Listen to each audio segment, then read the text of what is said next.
to today's Global Connections program. I'm Bill Miller. Today we're going to be talking about a lot of volatile issues that are taking place around the world, especially the recent invasion of Ukraine by Russia. My guest today is an expert on these topics.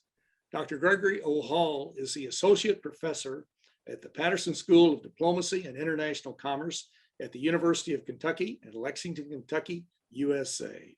Dr. Hall, welcome to today's Global Connections program. Greetings, Bill. It's great to be back with you on Global Connections Television. And thank you. I appreciate you being with me. We, no matter what we say today about the Russian invasion of Ukraine, it will be history by tomorrow or by the time this airs in a week or so. But we'll go forward and talk about it anyway and see how it goes. Let me ask you, Greg, let's go back a little bit on this. We've heard so many different versions of why Putin invaded Russia. I was part of the group mistakenly who thought maybe he might just grab those two eastern provinces and be happy with that. But apparently it looks like he's not going to be. He's going to move forward and probably try to take over the whole country, or at least destabilize the government so that Zelensky will have to flee and he can set up a puppet government. But what did you see as the causes or factors leading up to this invasion? Sure, a blend of factors, and probably the key driver has been, to be honest, the agency of Vladimir Putin. He's a different kind of leader. He's definitely different from his two predecessors, Boris Yeltsin and then Mikhail Gorbachev, and clearly, he's hearkening back to history. Just about every speech, pronouncements, the essays he's written, he's authored,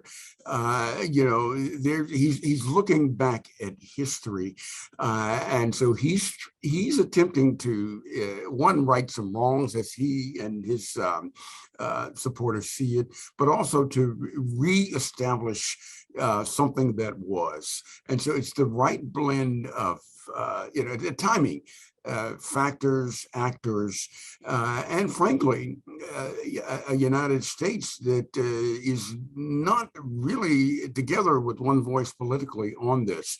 And so he sees opportunity to establish what has been his vision for a very long time. Mm-hmm.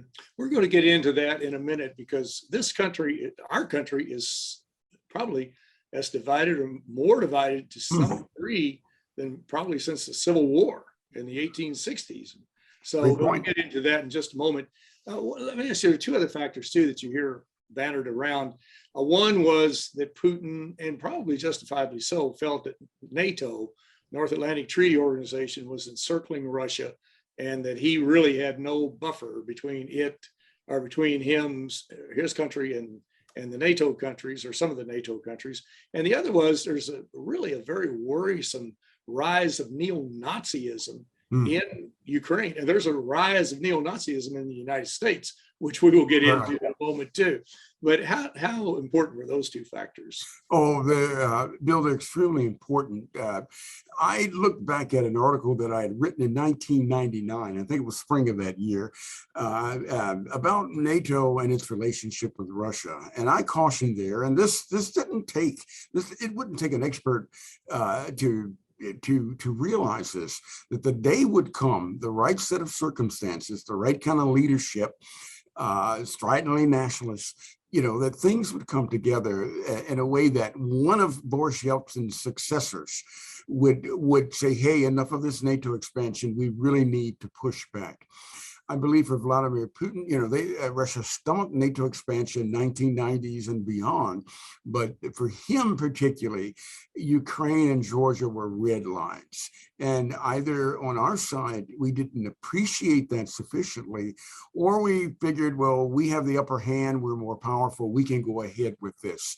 So the NATO enlargement thing pulls people into Putin's orbit who would not even be in his orbit, Russians, and so it's a real driver. The second factor that you mentioned, and if you could restate that, I want to make sure I address that succinctly. Oh, with the neo-Nazism, the rise of Yes. neo-Nazism. Yes, it is, as you say, it's very chilling, and how these neo-Nazi sympathizers, it's a blend of far-right ideologies. They're talking to each other. They're engaged in social media. They support each other's public displays.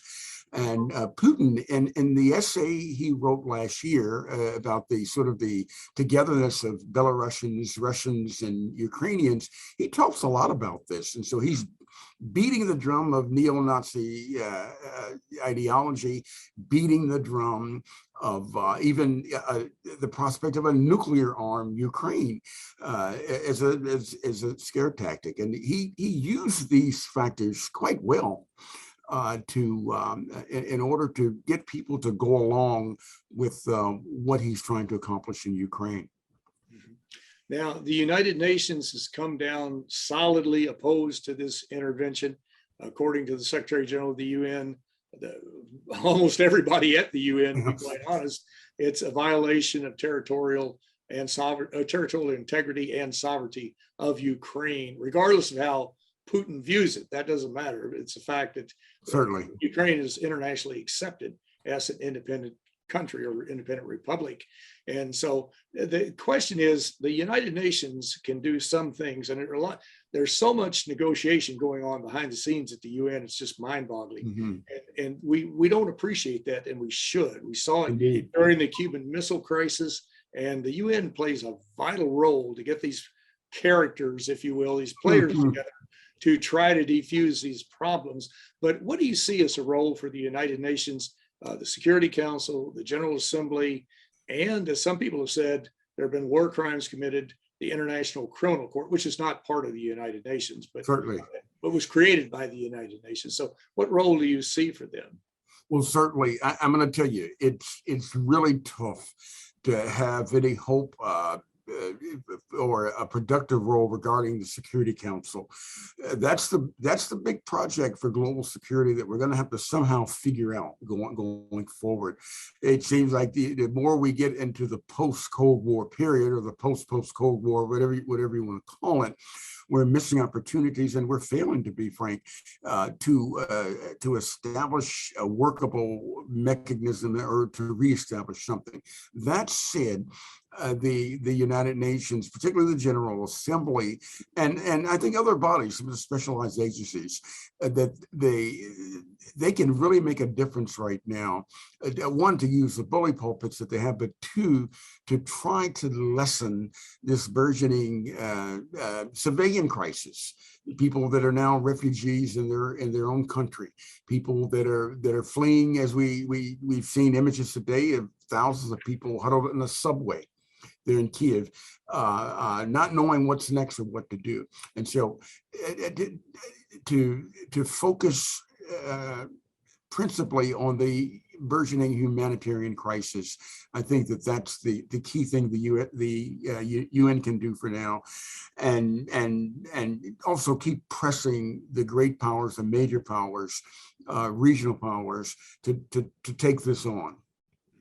And of course, the UN can do that very well with the UN refugee agencies helping now over 80 million refugees, not counting the ones that'll be coming out of Ukraine.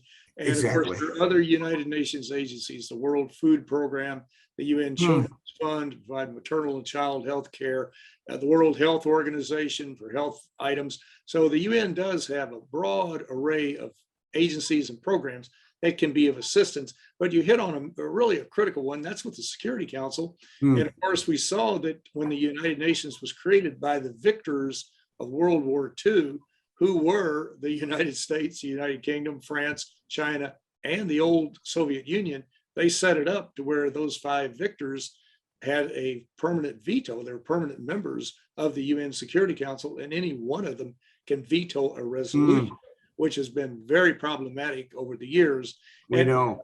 The only way I can see around it, I've heard, and I'm sure you have too, dozens of proposals. Maybe you need something to where those five will never give up their power. I don't believe. I'm with you on that. I don't see that happening. But you could have something where you have to have, say, 3 permanent members of the Security Council plus 50 plus 1% of the remainder of the non-permanent members of the council to adopt a resolution or something. Do you think that's feasible? You know, it seems that it takes crisis, it takes dire crisis to move us, the world community, to action.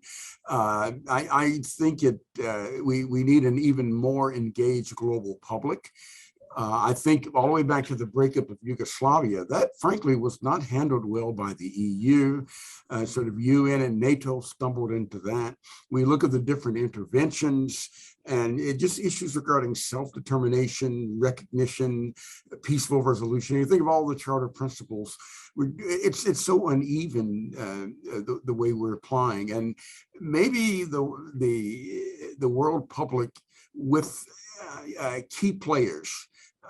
And I think of players throughout, the middle powers, those in the global south, the Turkeys, et cetera, that again, more pressure can be brought to bear on that high tier, the P5, if you will.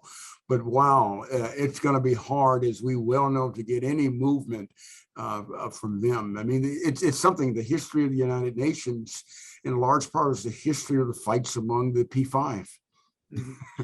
As a mere child back in the 80s, which I'm kidding on that, that's when I started hearing about the debates on the Security Council, and they're still going on. And I can understand why the Permanent Five don't want to relinquish their powers. Sure. Same token, they have got to make certain changes to make the Security Council more effective. Well, you've got a book coming out in the spring titled Examining U.S., China, Russia Foreign Relations, Great Power Politics in a Post-Obama Era. What is the thrust of that book, and what are some of the ideas in it that could have helped us during this crisis?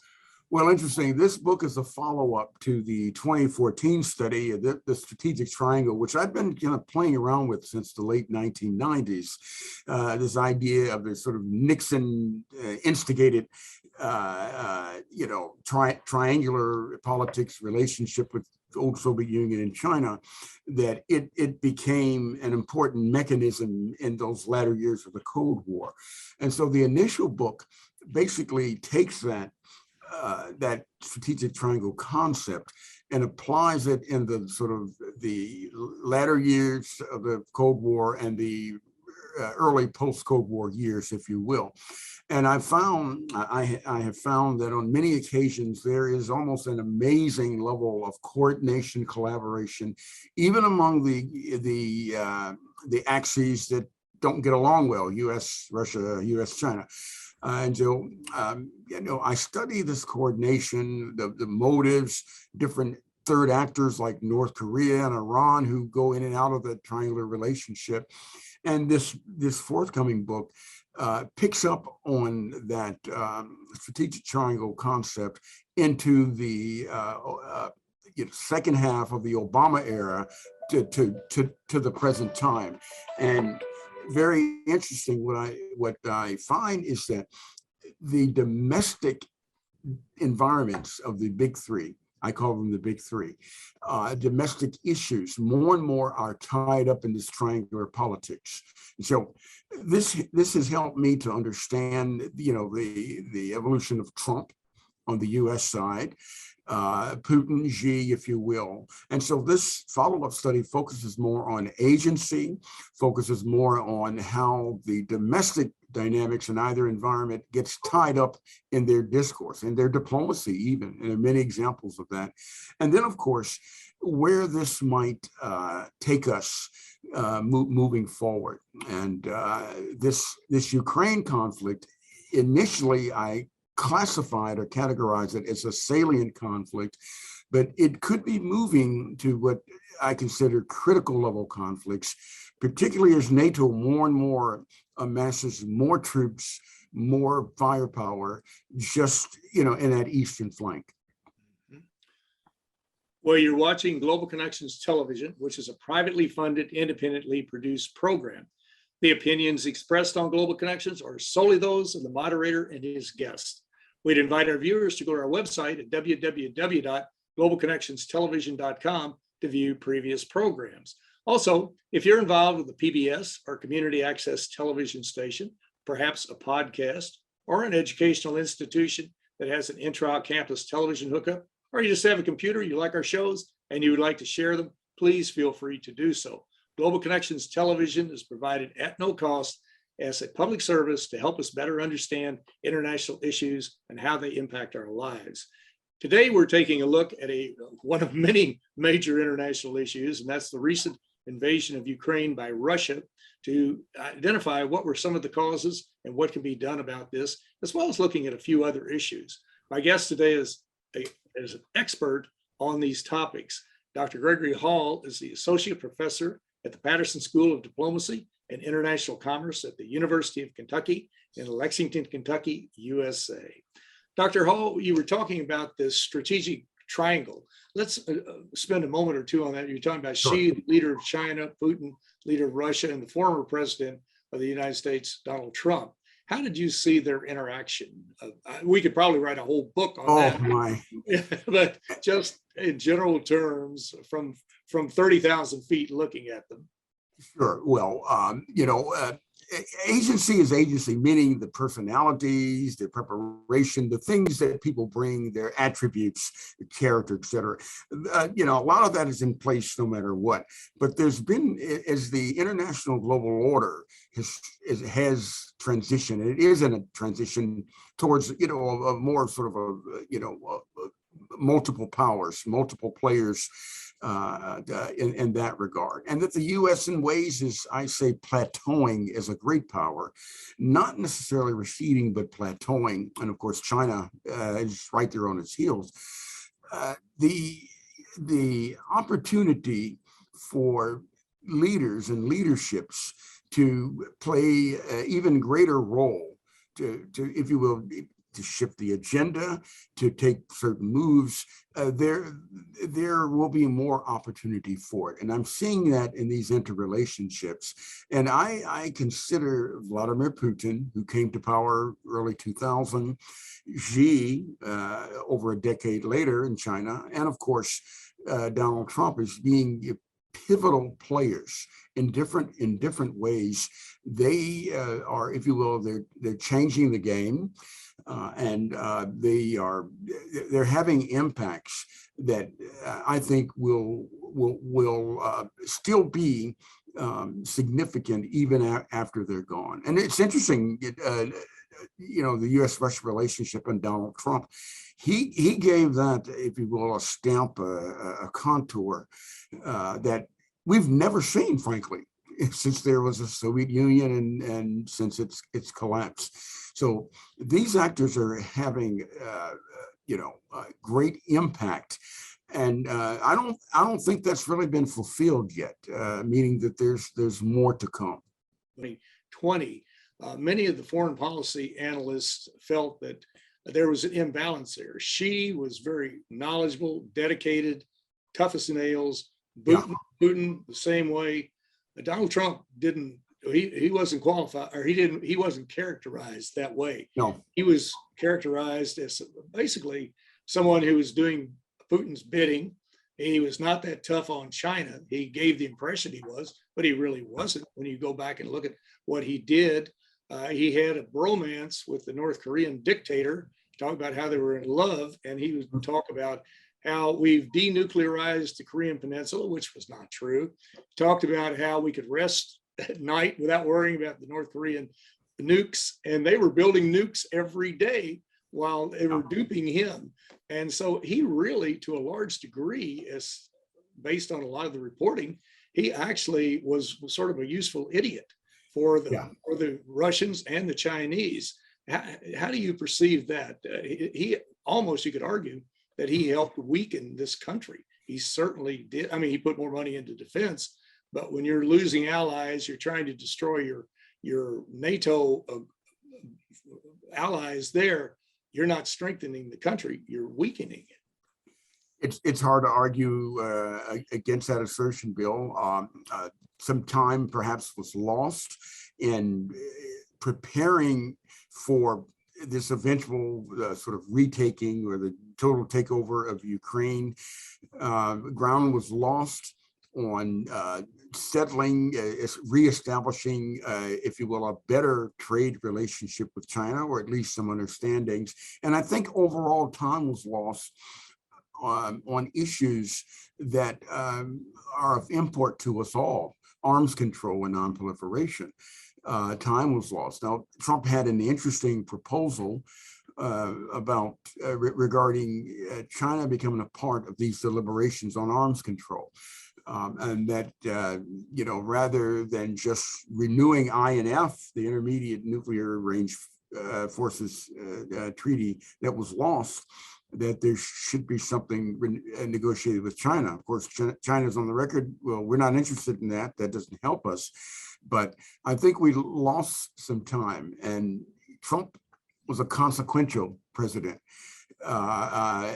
Even with those missteps and problematic areas that you lay out, there's so many, but he was consequential. And clearly, I think that that has made Joe Biden's charge and the weight that he has to carry in this situation, all the heavier. And of course, when Trump went out of office, the polls showed that the prestige of the United States had dropped dramatically from in some places 70, 80% down to 20%. Amazing. He really, and it was driven mostly by him. But that brings up an interesting point. A lot of people give Biden, they criticize him on one hand, but they give him credit on the other on masterfully pulling together the NATO allies, which is no small task. No small task. Anybody who's dealt with more than two people or two countries, I guess, would say. They've given him credit on alerting the American public and the world as to what Putin was thinking. And a lot of people were skeptical at first. They thought, well, but Putin's really not going to do this. Biden's overreacting. Come to find out, he wasn't overreacting. He wasn't. And he has incorporated the sanctions.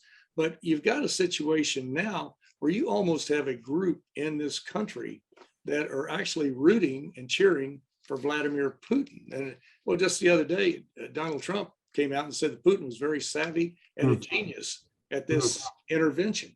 That's hardly what you want to hear a former president say when your country is trying to prop up a country defending itself. And then that carries over to what now has become right-wing extremist. They're not even news operations anymore. There's right-wing extremist propagandists of Fox, One America News, folks like Breitbart, InfoWars. The stuff that they're putting out today is just absolutely absurd. Have you listened to any of it, or do you listen, or do you get feedback on this? It's almost like they're running a counter campaign against the United States and our allies and the majority of the world.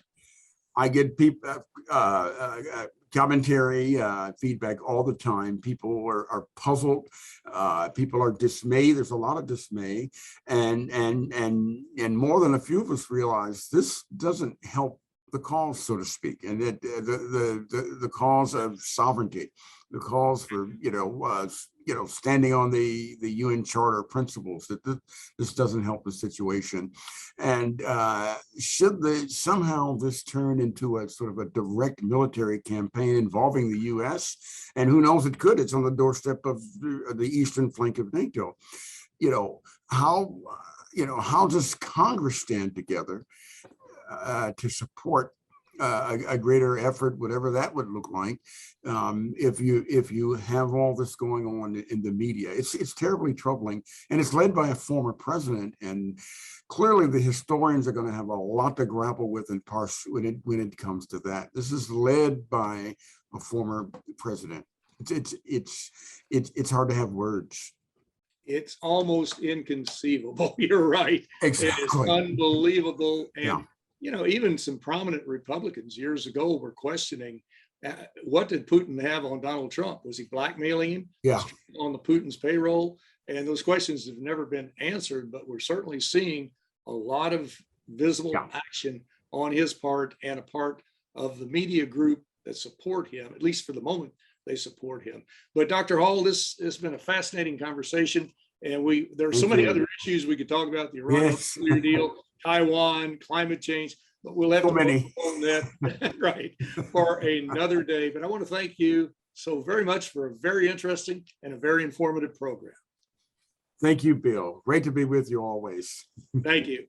I'm Bill Miller. Thank you for joining us today on Global Connections Television.